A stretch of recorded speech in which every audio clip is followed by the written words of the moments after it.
அறம் தமிழ், இது உங்களின் குரல். இனி தொடர்ந்து எதிரொலிக்கும்.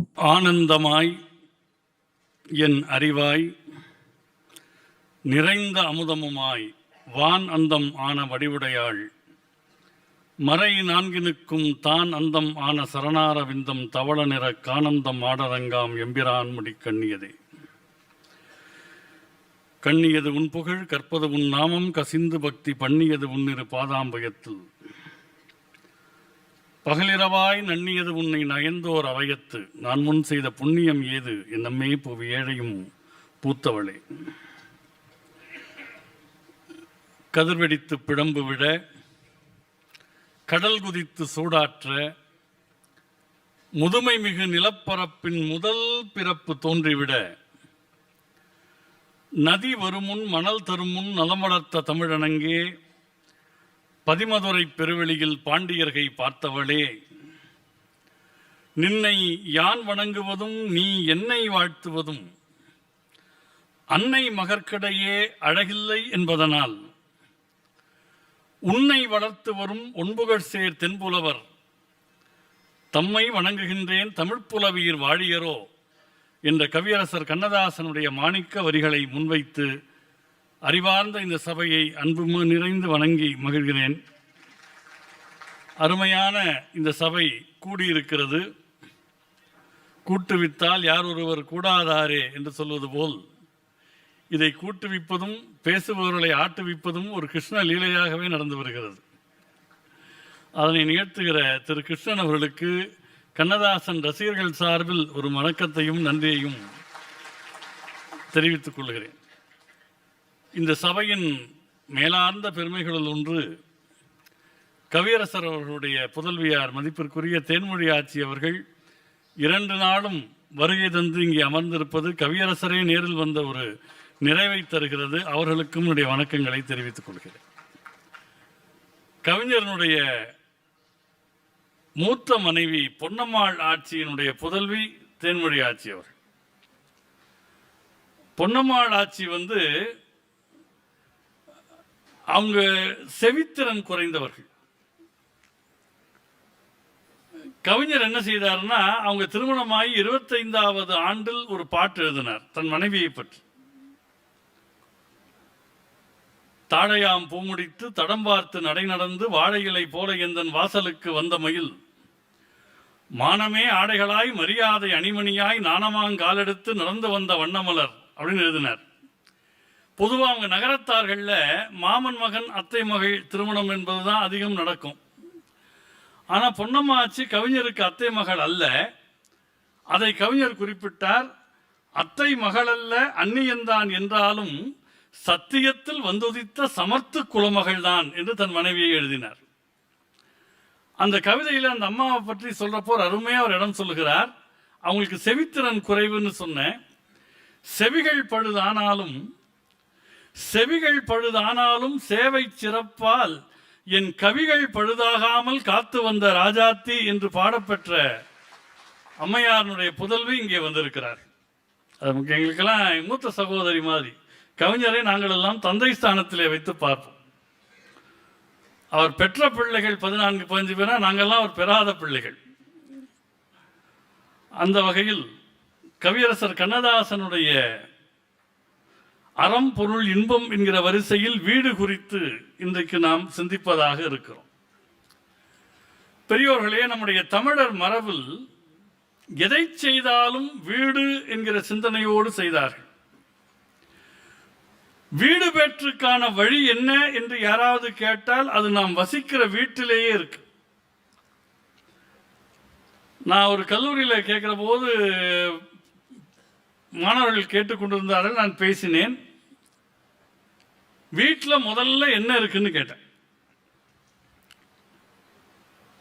அந்த ஒரு பையன் எழுந்து பதில் சொன்னா, எங்க பாட்டி இருக்கு அப்படின்னா. வெளியிலே உட்கார வச்சிருக்காங்க பாட்டியை. இல்லடா, வீட்டில் முதல்ல என்ன இருக்கும்னா அப்புறம் வாசல் படி இருக்கு. தரையை ஒட்டுற வீடா இருந்தா கூட ஒரு 2 படியாவது வைப்பார். என்ன காரணம்னா, வாழ்க்கையில முதல்ல படி, அதற்காக படியை வைத்தார். அந்த படியை தாண்டி நாம் உள்ளே வந்தால் நடந்து போவதற்கு என்று ஒரு தொலைவு இருக்கும். அதுக்கு நடைவாசல்னு பேர். ஏன் அதுக்கு நடைவாசல்னு பேர்னா, நீ படித்தால் போதாது, படித்தபடி வாழ்க்கையில் நட என்று சொல்லுவதற்கு நடைவாசல் என்று வைத்தார். இந்த நடைவாசலை தாண்டதும் கொஞ்சம் உயரமா ஒரு நிலைவாசல் படி இருக்கும். நிலைவாசல் உயர்ந்திருக்கும். ஏன் அப்படி வைத்தார்கள் என்றால், படித்தது போல் நட, நடந்தால் உன் நிலை உயரும் என்று காட்டுவதற்கு நிலைவாசல் படி உயரமாக இருந்தது. அதையும் தாண்டி உள்ள போனீர்கள் என்றால் கூடம் என்கிற ஒரு பகுதி வரும். இன்னைக்கு இருக்கிற பிள்ளைகளுக்கு கூடம்னா தெரியாது. குடும்பத்தோட உட்காந்து டிவி பார்க்குற இடம்னா தெரியும். அதுக்கு ஏன் கூடம்னு பேருனா, படித்தது போல் நடந்து நிலையிலே உயர்ந்து உயர்ந்தவர்களோடு கூடி வாழ வேண்டும் என்பதற்காக கூடம் என்று வைத்தார்கள். அந்த கூடத்தை தாண்டினீர்கள் என்றால் முற்றம் என்று ஒரு பகுதி வரும். அதுக்கு ஏன் முற்றம்னு பேர்னா, படித்தது போல் நட, நடந்தால் உன் நிலை உயரும், உயர்ந்தவர்களோடு கூடி வாழ வேண்டும், வாழ்ந்தால் உன் வாழ்க்கை நல்ல விதமாக முற்று பெறும், அதற்கு பிறகு உனக்கு வீடு கிடைக்கும்னு வீடே அதுக்கப்புறம் தான் ஆரம்பிக்கும். அப்ப நாம் வாழுகிற வீடு பேற்றுக்கான ஒரு வழிமுறையை வகுப்பதாக அமைந்திருக்கிற அழகை நாம் பார்க்கிறோம். கவியரசர் கண்ணதாசன் வீடு பேற்றை நோக்கி தன்னுடைய விரலை சுட்டி இருக்கிறார் என்பதைத்தான் நாம் இன்றைக்கு இந்த தலைப்பிலே யோசிப்பதாக இருக்கிறோம். இப்போ வீடு பேறு பற்றிய சிந்தனை ஒவ்வொருத்தங்களுக்கும் ஒவ்வொரு விதமாக வரும். பக்தி மார்க்கம், ஞான மார்க்கம், யோக மார்க்கம், கிரியா மார்க்கம் நிறைய இருக்கு. கவிஞருக்கு எப்படி வந்தது அப்படின்னு நம்ம பார்த்தா, அதுல ஒரு சுவையான அனுபவம் உண்டு. கவியரசர் கண்ணதாசனுடைய பெருமைகளை பேசத் தொடங்குகிற போது, அவருக்கு இறை தரிசனம் எப்படி சிந்தித்தது, வீடு பேறு பற்றிய எண்ணம் கவிஞருக்கு எப்படி வந்தது அப்படின்னு நான் ஒரு பட்டியலில் சொன்னேன். இப்ப திருநாவுக்கரசருக்கு சூளை நோய் கொடுத்து பெருமான் ஆட்கொண்டார். ஞான சம்பந்தரை சீர்காழி குளக்கரையிலே பார்த்தார். ஆழ்வார்கள் திருவரங்க தரிசனத்திலே வீடு பேற்றுக்குரிய வாசல் ஆண்டாள் நாச்சியாருக்கு திறந்தது. ராமலிங்கர் ஜோதியிலே கலந்தார். கண்ணதாசனுக்கு எப்படி வீடு பேறு பற்றிய பாதை திறந்தது என்றால், தீராத வயிற்று வலி பிணித்ததாலே திருநாவுக்கரசர் அவர் இறையை கண்டார். சீர்காழி குளக்கரையில் ஒருவர் கண்டார். ஸ்ரீரங்க சந்நிதியில் பல பேர் கண்டார். ஜோதியிலே ராமலிங்கர் இறையை கண்டார். ஆம், நமது கண்ணதாசன் எங்கு கண்டார் என்றால் அனுபவங்கள் வழியாக இறையை கண்டார். அவர் பெற்ற அனுபவங்கள் தெய்வ அனுகிரகத்துக்கான பாதையை திறந்தது. எனவே கவிஞர் ரொம்ப இயல்பா எப்படியெல்லாம் நமக்கு வீடு பேறு பற்றிய விழிப்புணர்வை ஏற்படுத்துகிறார்னு அவருடைய பாடல்கள், அவர் கவிதைகள், இவற்றை தொட்டுக்கொண்டே நம்ம வரலாம். இப்போ உங்க எல்லாருக்கும் தெரிஞ்ச ஒரு பாட்டு, கடவுள் ஒரு நாள் உலகை காண தனியே வந்தாராம், கண்ணில் கண்ட மனிதரை எல்லாம் நலமா என்றாராம். பாருங்க, இந்த காட்சியே கம்பன்ல ஒரு அழகான காட்சி. இப்போ ராமன், லட்சுமணன், பரதன், சத்ருகனெல்லாம் அரச வீதியிலிருந்து அப்படியே உலா வருவார்கள். மற்ற 3 பிள்ளைகள் விளையாட்டுத்தனமா வரும். ஆனால் ராமர் என்ன பண்ணுவாராம், எதிர வர எல்லாரையும் பார்த்து, நீங்கள் நல்லா இருக்கீங்களா, உங்கள் தொழில் நல்லபடியாக நடக்குதா, வீட்டில் பிள்ளைகள்லாம் நல்லா இருக்காங்களா, உங்களை பார்த்துக்கிறாங்களா அப்படின்னு கேட்பாராம். எதிர்வரும் அவரை எமையுடை இறைவன் முதிர்தரு கருணையில் முகமலர நோக்கி, எதுவினை இடரிலை இனிதனும் மனையும் மதிதரும் குமரரும் வலியர்கோல் அப்படின்னு கேட்டார்னு கம்பர் எழுதுகிறார். இந்த சிந்தனையை 2 வரியில் கண்ணதாசன் சொல்லுகிறார். கடவுள் ஒரு நாள் உலகை காண தனியே வந்தாராம், கண்ணில் கண்ட மனிதரையெல்லாம் நலமா என்றாராம். அப்படி நலமான்னு கேட்டப்ப ஒருத்தன் சொல்லியிருக்கிறான், ஒரு மனிதன் வாழ்வே இனிமை என்றான், ஒரு மனிதன் அதுவே கொடுமை என்றான், படைத்தவனோ உடனே சிரித்து விட்டான் அப்படின்னார். இப்ப அந்த முழு பாட்டுக்கு நம்ம போக வேண்டியது, இந்த பல்லவியை மட்டும் வச்சுக்கலாம்.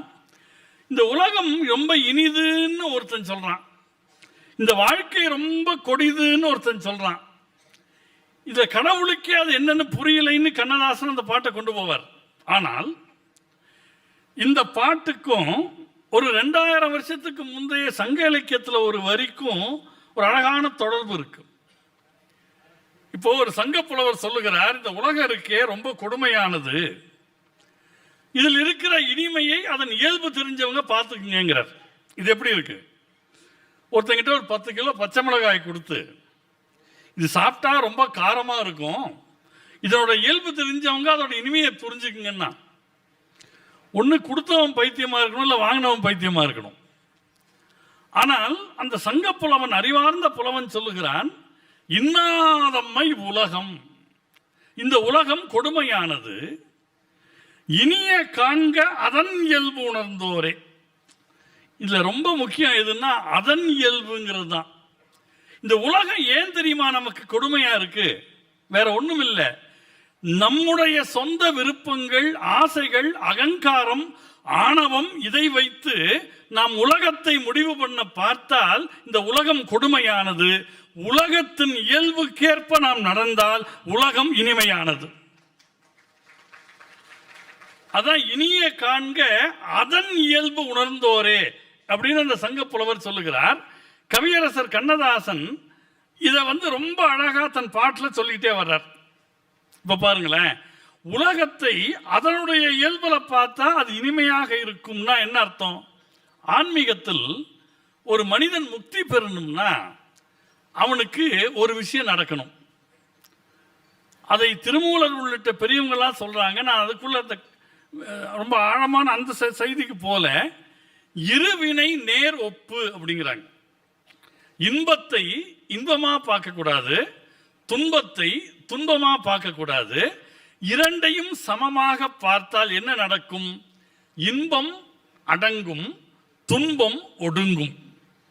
இது ரெண்டும் நடந்துருச்சுன்னா மனசு ஒரு அமைதி நிலைக்கு வரும். இவ்வளவு ஆழமான தத்துவத்தை போற போக்குல ஒரு திரைப்பட பாட்டில் கவிஞர் சொல்லுகிறார். பாதி மனதில் தெய்வம் இருந்து பார்த்து கொண்டதடா, மீதி மனதில் மிருகம் இருந்து ஆட்டி வைத்ததடா, ஆட்டி வைத்த மிருகம் இன்று அடங்கி விட்டதடா, அமைதி தெய்வம் முழு மனதில் கோயில் கொண்டதடா. இதுதான் இருவினை ஒப்பு. அப்ப அந்த நிலையில என்ன தன்மையில் நம்முடைய உயிரும் உள்ளமும் இருக்குன்னா ரொம்ப அழகா கவிஞர் சொல்லுகிறார். ஆரவார பேய்கள் எல்லாம் ஓடி விட்டதடா, ஆலயமணியின் ஓசை நெஞ்சில் கூடி விட்டதடா, தர்மதேவன் கோயிலிலே ஒளி துலங்குதடா, மனம் சாந்தி சாந்தி சாந்தி என்று ஓய்வு கொண்டதடா. மனம் அமைதி அடைந்து விட்டால், மனம் அடங்கி விட்டால் அவர்கள் தங்கள் 2 வினைகளையும் ஒப்பு நிலைக்கு கொண்டு வந்து விட்டார்கள். தாய்மானவர் சொல்லுகிறார், நீ வாழ்க்கையில் என்னென்னலாம் முயற்சி பண்ணாலும், சினமிறக்க கற்றாலும், சித்தியெல்லாம் பெற்றாலும், மனம் இறக்க கல்லார்க்கு வாயேன் பராபரமேன்னு தாய்மானவர் சொன்னாரே. கவிஞர் சொல்லுகிறார், மனம் சாந்தி சாந்தி சாந்தி என்று ஓய்வு கொண்டதடா அப்படிங்கிறார். அப்ப இந்த 2 வினையும் சமமாக போய்விட்ட மனிதனுக்கு வாழ்க்கையில் ஏற்ற இறக்கம் கிடையாது. நல்லார்க்கும் பொல்லார்க்கும் நடு நின்ற நடு என்ற நடுநிலையை அவன் அடைகிறான்.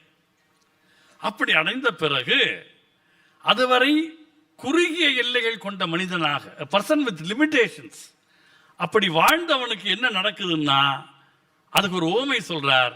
ஒரு சின்ன எறும்பு இருக்கு, அதை பிடிச்சு உரிச்சு பார்த்தா திடீர்னு அதுக்குள்ள இருந்து ஒரு யானை வந்தது போல இந்த மனுஷனுக்குள்ள இருந்து ஞானம் வருண்டான்னார். எறும்பு தோலை உரித்து பார்க்க யானை வந்ததடா, என் இதய தோலை உரித்து பார்க்க ஞானம் வந்ததடா. எப்படி? பிறக்கும் முன்னே இருந்த உள்ளம் இன்று வந்ததடா. சார், பிறந்த குழந்தைக்கு அப்பா அம்மா அடையாளம் தெரியும், அது யாருமே தெரியாது. அந்த உலகத்தில் அது தன்னந்தனி உயிராக இருக்கும். அந்த தன்மை இப்பொழுது வந்து விட்டதா. பிறக்கும் முன்னே இருந்த உள்ளம் இன்று வந்ததடா, இறந்த பின்னே வரும் அமைதி வந்து விட்டதடான். அப்போ பிறப்பு இறப்பு இரண்டையும் கடந்த சமாதி நிலைக்கு ஒரு உயிர் போகிறது என்கிற உயர்ந்த தத்துவத்தை ஒரு திரைப்பட பாட்டில் சொல்ல கவியரசர் கண்ணதாசனை தவிர எவராலும் இயலாது என்பது இந்த பாட்டின் வழியாக நமக்கு தெரிய வருகிற ஒரு அற்புதம் என்பதை நாம பார்க்கிறோம். அப்ப கவிஞர் என்ன செய்கிறார், ஒரு வித்தியாசமான சமாச்சாரத்தை சொல்றார். நான் இதே மேடையில் எப்போ வருவாரோ பேசுற போது சொல்லியிருக்கேன், மனிதனை திரும்ப திரும்ப பிறக்க வைத்து அவன் வீடு பேற்றுக்கு தடையாக இருப்பவை கர்ம வினைகள்.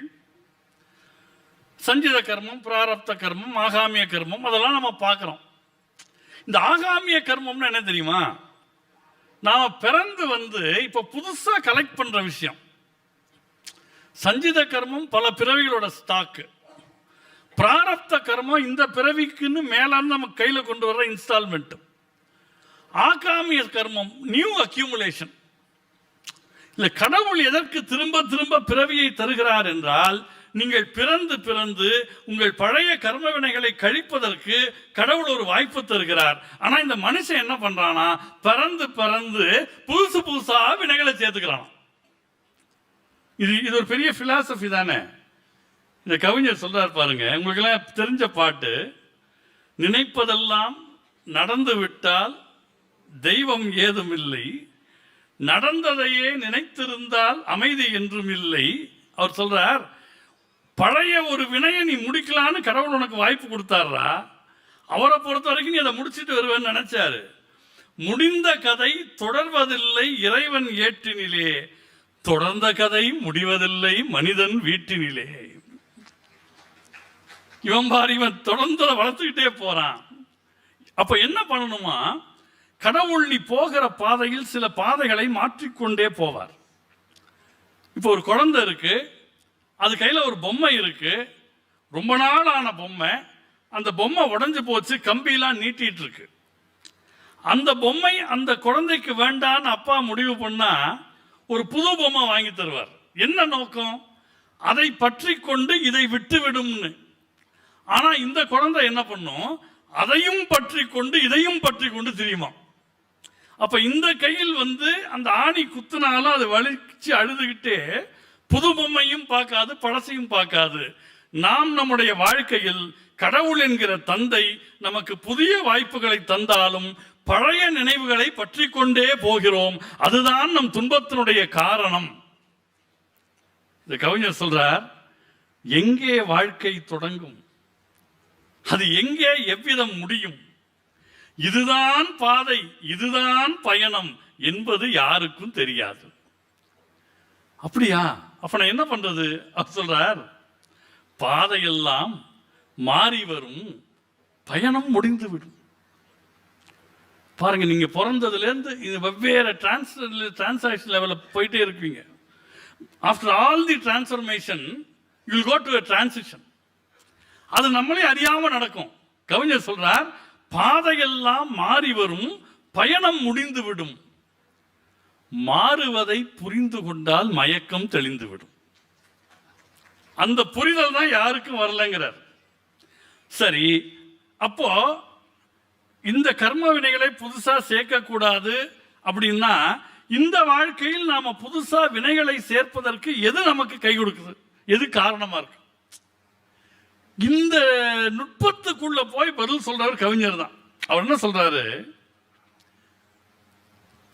அவர் மேல் பெரிய தாக்கத்தை ஏற்படுத்தியவர் பட்டணத்து சாமி. பட்டணத்தார் சொல்றார், டே நீ ஒரு ஊர்ல பிறந்திருப்ப, இன்னொரு ஊர்ல வளர்ந்திருப்ப, வேற எங்கேயோ வேலைக்கு போயிருப்ப. அது ரொம்ப அழகா கவிஞர் ஒரு சினிமா பாட்டில் பிளே பண்ணுவார். எந்த ஊர் என்றவனே இருந்த ஊரை சொல்லவா அப்படின்னு ஒரு அருமையான பாட்டு. கருவூரில் பிறந்து வந்தேன்பர், கையூரில் தவழ்ந்திருந்தேன், காலூரில் நடந்து வந்தேன், காளையூர் வந்து விட்டேன். அந்த பாட்டுக்குள்ள போனா இங்க நம்ம டிவேட் ஆயிடுவோம். அது ஒரு அற்புதமான பாட்டு. அப்ப இவர் என்ன சொல்றார், பட்டணசாமி சொல்றார், ஊரும் சதமல்ல, உற்றார் சதமல்ல, உற்று பெற்ற பேரும் சதமல்ல, பெண்டர் சதமல்ல, பிறந்த பிள்ளையும் சீரும் சதமல்ல, தெய்வம் சதமல்ல, தேசத்திலே யாரும் சதமல்ல. அதை யாரும்னு சொல்லக்கூடாது, யாரும் சதம் அல்ல, நின் தாழ் சதம் கட்சி ஏகம்பனேன்னர். இப்ப வீடு அப்படிங்கிறதுக்கான இலக்கணத்தை நேற்று இந்த மேடையில் சொன்னாங்களே, ஈதலறம் திங்கின்று ஈட்டல் பொருள் காதல் இருவர் கருத்தொருமித்து ஆதரவு பட்டதே இன்பம் பரனை நினைந்து இம்மூன்றும் விட்டதே பேரின்ப வீடு. அப்ப வாழ்க்கையில் நாம் தேடி பெற்ற ஊர், உற்றவர்கள், பேர் எது நம்மை விட்டு போனாலும் அது விடுகிற போதெல்லாம் நாம் பற்றி கொள்ள இறைவன் இருக்கிறான் என்கிற எண்ணம் இருந்தால் மனம் செம்மைப்படும். இல்லை என்றால் பழைய நினைவுகளிலேயே உடலும். இப்ப கவிஞர் ஒரு உதாரணம் சொல்றார் பாருங்க. இந்த உலக வாழ்க்கை என்பது என்ன? ஊர் இருக்கு, உற்றார் இருக்கு, பேர் இருக்கு, பெண்கள் வருகிறார்கள், தொடர்புகள் வருது, எல்லாம் வருது. இது எப்படின்னா, ஒரு கிராமத்தில் சந்தை நடக்குது. சந்தையில் சில ஆடுகள் விற்பனைக்கு இருக்கின்றன, அங்க பக்கம் சில ஆடுகள் விற்பனைக்கு இருக்கின்றன. ஒண்ணு மோந்து பார்த்து விளையாடிட்டு இருக்கு. ஆனா இந்த ஆட்டுக்கு உரிய ஒருத்தன் விலை கொடுத்து வாங்கிட்டானா அவன் ஓட்டிட்டு போயிடுவான். அந்த மந்தைக்கு உரியவன் விலை கொடுத்தானா ஓட்டிட்டு போயிடுவான். இதுல ஆடு சொல்ல முடியுமா, நாங்கெல்லாம் ஒரே ஊருக்காரங்க, நாங்க ரொம்ப சொந்தம், ஒரே ஆள் தான் வாங்கணும், ஒரு பாண்டேஜ் வளர்த்துக்க முடியுமோ? முடியாது. ஆனா மனுஷன் அதை தான் பண்றாங்கிறார். வாயும் வயிறுமாய் ஆன போதிலும் தாயும் பிள்ளையும் வேறடா. எப்படி? வாயும் வயிறுமாய் ஆன போதிலும் தாயும் தந்தையும் வேற, தாயும் பிள்ளையும் வேறடா. சந்தை கூட்டத்தில் வந்த மந்தையை சொந்தம் கொள்வதும் ஏனடா.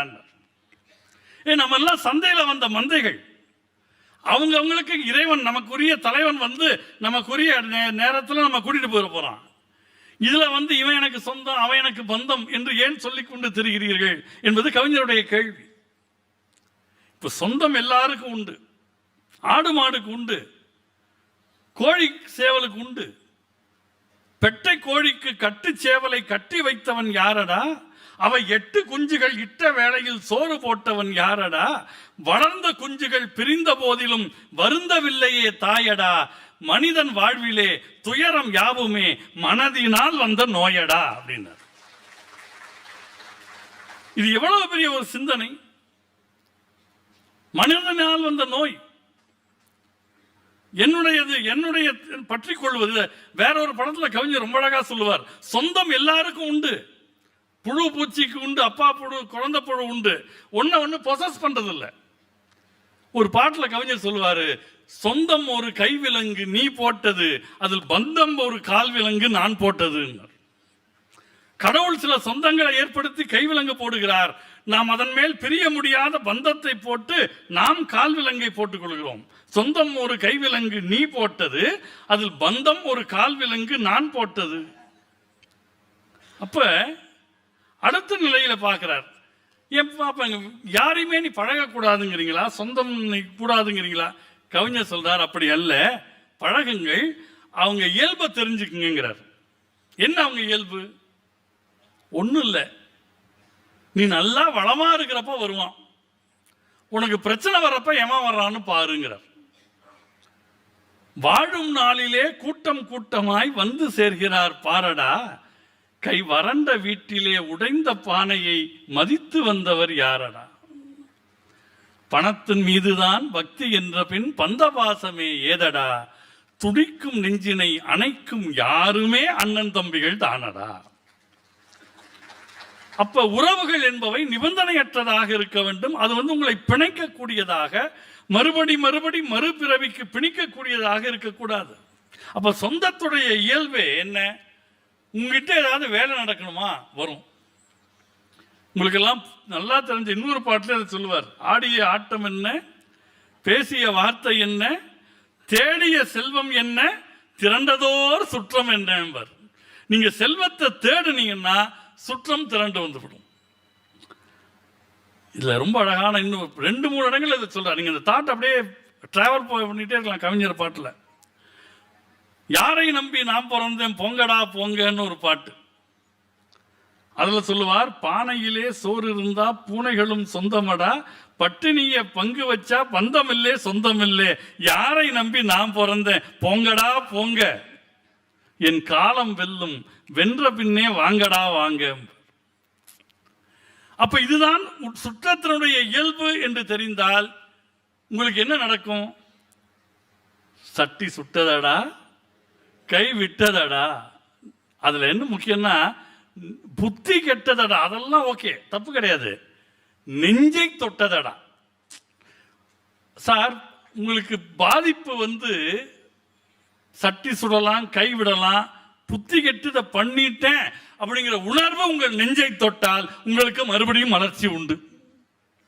If you don't learn from your mistakes, வேற வழியே கிடையாது. அப்போ அதுல ரொம்ப முக்கியமான கீவேர்டு என்னன்னா நெஞ்சை தொட்டதடா. சொந்தக்காரன் என்ன பண்ணுவான்? திரும்ப திரும்ப சொல்றார், உனக்கு வாழ்க்கையில் ஏதாவது ஒரு உயர்வு வருதுன்னு கேள்விப்பட்டா இவன் 4 நாள் சாப்பிட மாட்டான். ஏறும் போது எரிகின்றான். ஒரு சின்ன லாஸ் வந்துருச்சு, ஷேர் மார்க்கெட்ல கொஞ்சம் லாஸ் கேள்விப்பட்டும் இறங்கும் போது சிரிக்கின்றான். ஏறும் போது எரிகின்றான், இறங்கும் போது சிரிக்கின்றான், பொருள் சேரும் போது வருகின்றான், வறுமை வந்தால் பிரிகின்றான். இவங்கிட்டயா நீ சொந்தத்தை வளர்த்துக்கிற, பந்தத்தை வளர்த்துக்கிற என்கிற அனுபவ ஞானத்தை கவிஞர் நமக்கு சொல்லுகிறார். அப்ப என்ன பண்ணணும்னா, வீடு பேற்றுக்கு வாழ்க்கை அனுபவங்கள் வழியாக நீங்கள் பயணப்பட்டு போகிற போது செய்ய வேண்டிய முதல் காரியம், எப்போதெல்லாம் வினையின் சுமை கூடுகிறதோ அப்போதெல்லாம் தெய்வத்தினுடைய துணையை தேடி போக வேண்டும். நம்ம ஏதாவது பிரச்சனை வந்தா ஜாதக கட்டை தூக்கிட்டு ஜோசியர்கிட்ட போறோம். ஜோசியர் பரிகாரம் என்ன சொல்றார்? இந்த கோயிலுக்கு போங்க, அந்த கோயிலுக்கு போங்க. என்ன காரணம்? உங்கள் கோள் நிலையின் குறிப்பிட்ட அதிர்வுகளுக்கு தீர்வு அந்த ஆலயத்தினுடைய அதிர்வுகள்ல இருக்கு. பரிகாரம் என்ற பெயர்ல அங்க போயிட்டு வா அப்படின்னு சொல்றாங்க. அப்போ இந்த மனதில் இருக்கக்கூடிய எண்ணங்கள் இருக்கின்றனவே. இப்போ ஒருத்தர் மேல உங்களுக்கு ஒரு நண்பர் இருக்கிறார், அவர் பாக்கெட்ல ஒரு நல்ல அழகான பேனா வச்சிருக்கிறார், 30,000 விலை உள்ள பேனா. அது எனக்கு வேணும் எனக்கு வேணும்னு நான் நினச்சிக்கிட்டே அவர்கிட்ட பேசிகிட்டு இருக்கேன். எடுத்துடலாமான்னு பார்க்குறேன். அவர் அசர மாட்டேங்கிறார். அதனால் நான் அவர்கிட்ட அந்த பேனாவை எடுக்கிற முயற்சியை கைவிட்டுட்டு பேசிட்டு வந்துட்டேன். இரவு கனவுல சிவபெருமான் வர்றார். டேய், நீ பேசாமல் அந்த பேனாவை பிக் பாக்கெட் அடிச்சிருக்கலான்டான்னு. என்ன சாமி நீங்களே எப்படி சொல்கிறீங்க? டேய், நீ நேராக பிக் பாக்கெட் அடிச்சிருந்தீன்னா அந்த செயலுக்கு உன் கர்மவினை கூறுறது 100 கிராம். அதை மனசுலயே போட்டு உழப்பிட்டு இருந்த பாரு 10 கிலோ கூடிருச்சுராம் பார். அதனால்தான் திருவள்ளுவர் சொன்னார், உள்ளத்தால் உள்ளலும் தீதே பிறர் பொருளை கள்ளத்தால் கல்வேம் எனல். திருடி கூட தொலைச்சிரு. அதுக்காக நான் தான் சொன்னேன்னு யாரும் ஒரு உதாரணத்துக்கு சொல்றது, அவ்வளவுதான். அப்ப ஒரு எண்ணத்தை திரும்ப திரும்ப மனதிலே ஒரு ஆள் மேல இருக்கிற அளவு கடந்த அன்பாகட்டும், அளவு கடந்த வெறுப்பாகட்டும், இதை திரும்ப திரும்ப மனசில் அடைகாத்து கொண்டே இருந்தால் என்ன நடக்கும் என்றால் அது பெரிய சுமையாக, வினை சுமையாக மாறும். பாரதியார் சொல்றார், ஒருத்தன் கவலைப்படுறதுனா எப்படி கவலைப்படுவானா? கருதி கருதி கவலைப்படுவார். அந்த கவலை சின்னதா இருக்கும், இத்தனோண்டு ஒரு துளி கவலையா இருக்கும். இவன் அதை பற்றியே நினைச்சு நினைச்சு ஒரு துளியை ஒரு கடல் மாதிரி விரிச்சிருவானா. கருதி கருதி கவலைப்படுவார், கவலை கடலை கடையும் வடிவேல் என்று முருகனை பற்றி பாரதியார் எழுதுறார். கவியரசர் கண்ணதாசன் இதை ஒரு சினிமா பாட்டில் வைக்கிறார் பாருங்க. சின்ன சின்ன துன்பம் எல்லாம் எண்ண எண்ண கூடுமாடா. டே, நீ இதை பற்றி யோசிச்சுட்டே இருந்தீங்கன்னா அது பெருசாயிரும். அப்ப என்ன பண்ணலாம்? சின்ன சின்ன துன்பம் எல்லாம் எண்ண எண்ண கூடுமாடா, ஆவதெல்லாம் ஆகட்டுமே அமைதி கொள்ளடா. அப்ப எனக்கு துன்பமும் வருது, இன்பமும் வருது. இங்கதான் அந்த இருவினை ஒப்பு சொல்றார். ஒரு பொழுதில் துன்பம் வரும், மறுபொழுதில் இன்பம் வரும், இருளினிலும் ஒளி தெரியும், ஏக்கம் ஏனடா தம்பி தூக்கம் கொள்ளடா. இப்ப நான் சொன்னேன் இல்லையா, துன்பம் கூடுகிற போது தெய்வம் நமக்கு துணை என்கிற எண்ணத்தை பலப்படுத்தி கொண்டால் அந்த வினைகளினுடைய பலம் குறைந்து உங்களுக்கு வீடு பேற்றுக்கான வழி பெரிதாகும். இது இந்த பாட்டுல கவிஞர் சொல்லியிருக்காரு. மேலோட்டமா கேட்டா சினிமா பாட்டு, உள்ளுக்குள்ள பார்த்தா வாழ்வியல் தத்துவங்களை, ஆன்மீக பொக்கிஷத்தை தர்ற பாட்டு. அவர் சொல்றார், டேய், ஒரு சிற்பி போய் இதுல சிலை செதுக்கலாம்னு கல்லை உடைச்சா கல் உடைந்தது, உள்ளிருந்து ஒரு தேரை குதித்து வெளியே போனது. கல்லுக்குள்ள இருந்த தேரைக்கு சோறும் தண்ணீரும் யார் கொடுத்தா? ஒரு நல்ல மாம்பழம்னு எடுத்தேன், பார்த்தா அதை உள்ள குறைஞ்சிட்டு ஒரு வண்டு உள்ள குடியிருக்கு. அது பழத்தை வெட்டினா அது பறந்து போகுது. இத்தனை நாள் அந்த வண்டை யார் பார்த்துக்கிட்டா? கவிஞர் சொல்கிறார், கல்லிருக்கும் தேரைக்கெல்லாம் கருணை தந்த தெய்வம், கனி இருக்கும் வண்டுக்கெல்லாம் துணை இருந்த தெய்வம், நெல்லுக்குள்ளே மணியை நெருப்பினிலே ஒளியை உள்ளுக்குள்ளே வைத்த தெய்வம் உனக்கு இல்லையா தம்பி, நமக்கு இல்லையா? இவ்வளவு அழகாக அதை கொண்டு கூட்டி சொல்றார் பாருங்க. அப்ப மனிதனுக்கு துன்பம் வருகிற போது அவன் என்ன செய்ய வேண்டும் என்றால், கடவுள் நினைப்பில் இரு. எனக்கு வாழ்க்கையில் இவ்வளவு பிரச்சனை இருக்கு, வாழ்க்கை என்றால் 1000 இருக்கும். எனக்கு என்ன ஆச்சு தெரியுமா? இந்த கதையெல்லாம் சொல்லாத, நான் கேட்க எனக்கு நேரம் இல்லை. வாழ்க்கை என்றால் 1000 இருக்கும். வாசல் தோறும் வேதனை இருக்கும். உனக்கு மட்டுமா இருக்கு? எல்லாருக்கும் தான் இருக்கு. சரி, அப்ப நான் என்ன பண்ணிட்டோம்? ஏழை மனதை மாளிகையாக்கி இரவும் பகலும் காவியம் பாடு. டே, உனக்கு கையில பொருள் வேணும்னா தான் பிரச்சனை. மனசை மாளிகையாக்குறதுல என்ன உனக்கு பெரிய தடை? சொந்தமா வீடு கட்டணும்னா உனக்கு மூலதனம் வேணும், பேங்க்ல லோன் சாங்ஷன் ஆகணும். கோயம்புத்தூர்ல ரேஸ் கோர்ஸ்ல 10 சென்ட்ல ஒரு வீடு வேணும்னு கற்பனை பண்றதுக்கு உனக்கு என்ன தடை? ஏழை மனதை மாளிகையாக்கி இரவும் பகலும் காவியம் பாடு. அப்ப என்ன ஆகும்? மனசனுடைய சுமை குறைஞ்சிரும். அப்போ நாளைக்கு நான் என்ன பண்ணுவேன்? நாளைய பொழுதை இறைவனுக்கு அளித்து நடக்கும் வாழ்வில் அமைதியை தேடு. அது என்ன நாளைய பொழுது? இது இன்னொரு இடத்துல கவிஞர் ரொம்ப அழகா சொல்றார். காளியே மகாகவி காளிதாசுக்கு ஒரு ஆறுதல் சொல்லுவா. டே, உயர்வு வரும் தாழ்வு வரும், எல்லாம் இருக்குண்டா. வாழ்வென்றும் தாழ்வென்றும் வளம் என்றும் குறைவென்றும் சக்கரம் சுழல்கின்றது, அதில்தான் சரித்திரம் நிகழ்கின்றது. அப்ப நான் என்ன ஆவேன்? யாருக்கும் வாழ்வுண்டு. எப்போ? அதற்கு ஒரு நாள் உண்டு. யாருக்கும் வாழ்வுண்டு என்பது பிரகடனம், அதற்கு ஒரு நாள் உண்டு என்பது தருகிற உறுதி. அப்ப நான் அது வரைக்கும் என்ன பண்ணும்? அதுவரை பொறுப்பாயடா மகனே, என் அருகினில் இருப்பாயடா. மனுஷன் பண்ற பெரிய தப்பு, எல்லா கடவுளையும் கும்பிடுவான், பிரச்சனைன்னு வரப்ப கடவுளை மறந்துடுவான். கடவுளேன்னு வாயில வராது, ஐயையோன்னு வரும். இப்ப யாருக்கும் வாழ்வுண்டு, அதற்கு ஒரு நாள் உண்டு, அதுவரை பொறுப்பாயடா மகனே, என் அருகினில் இருப்பாயடா. கடவுள் தன்மையை நெருங்கி இருக்க நமக்கு தெரிவதில்லை. அப்போ கடவுளை நாம் நம்புகிறோம் என்பது எப்போதென்றால், அடுத்தவனுக்காக நம்ம பிரார்த்தனை பண்ணுகிற போது மட்டுமல்ல, நம்முடைய ஆன்மாவை பலப்படுத்திக் கொள்ள இறைவனை நோக்கி நம்முடைய சிந்தனையை குவிக்கிற போது வினைகளினுடைய பலம் குறைகிறது. நம் வாழ்க்கை வினைகளை கடந்த நிலைக்கு போகிறது. இப்ப பாருங்க, நேத்துல இருந்து திரும்ப திரும்ப இங்க ஒரு பாட்டு, கவிஞரோட ஒரு கவிதையை சொல்லிட்டு இருக்காங்க. கவிஞன் யான் ஒரு காலக்கடிதம், கருப்படு பொருளை உருப்பட வைப்போன், புவியில் யான் ஒரு புகழுடை தெய்வம், பொன்னினும் விலைமிகு பொருள்